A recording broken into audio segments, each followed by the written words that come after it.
He pressed play on the camera. His desire for answers surrounding what he did the night he met Spencer in Tal suddenly took a backseat to how his nails were painted black. The video began with memories he recalled. He fast-forwarded a few moments and played it again. He watched himself speaking. I murdered a man who killed a woman with whom he was having an affair. Why didn't I just leave him to his devices? I suppose at this point it doesn't matter. I'm responsible for at least his death, and I took away closure from anyone close to them. He was devastated to hear it come out of his mouth again. The look on his face began to wash over, and he could see the consciousness begin to fade. The video was now playing moments he didn't recall. He watched as he lowered his head in the video. Was he about to watch himself sleep? The answer to that came rather quickly as the question about the fork puncture in his hand was about to be answered. With some sort of demonic quickness, the table fork was lifted and jabbed into his left palm. Costello hollered, "The 3 prongs of this utensil shall ventilate my body of each of you. These self-inflictions in my palm represent compassion and atonement for what I've done. Like holy wounds, they are my sacrifice, and the blood shall fill the chalice." Costello grabbed a tumbler and held his hand above it, waiting for blood to run out. Not a single drop fell. Fuck, Costello sighed. He pressed pause on the recording and sat quietly. What in the fuck was he talking about? He'd turned a few pages in the Bible recently, but where did all of this come from? It had to be one of the 3 guests. That grainy bastard who's always trying to act like the alpha has to be this mysterious biblical voice. It doesn't matter anymore. Costello pressed play. The video continued and Costello accepted their conclusion. He reaffirmed it aloud.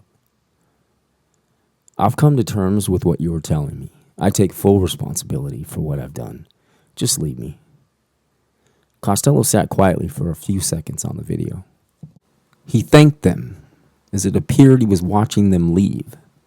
He thanked each of them vigorously as he did hand gestures similar to those in the movements he'd done in the Seattle video and the night he shaved his body. He exits the video screen and the sound of drawers in the kitchen opening and closing began clattering. The faucet comes on for a half a minute or so, and the sound of a utensil bouncing around in the sink is heard. He reappears in the video and sits down with a bottle of black nail polish. Costello paused the video again and ran into the kitchen.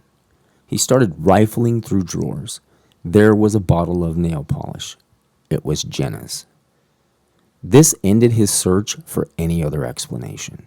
He didn't need to see any more of the video. He no longer needed to summon the voices to tell him any more about his night in Seattle. He had made up his mind. It was time to put an end to the torture of wondering if and when the cops would come haul him off for questioning. He was going to take all that weight off his shoulders and beat them to the punch. His only dilemma now was making sure he accomplished the top-line bucket list items before potentially donning a jumpsuit and becoming a shell of himself inside the walls of a prison. Knowing he'd been sheltering Jenna's nail polish for years showed him he would never be able to find peace until he told her, or at least those near to her, how much she meant to him. Jenna was the furthest from goth, but she oddly loved black nail polish. She was very much into a wardrobe full of bright and vibrant colors. He remembered when he mustered up the courage to ask about the black nail polish.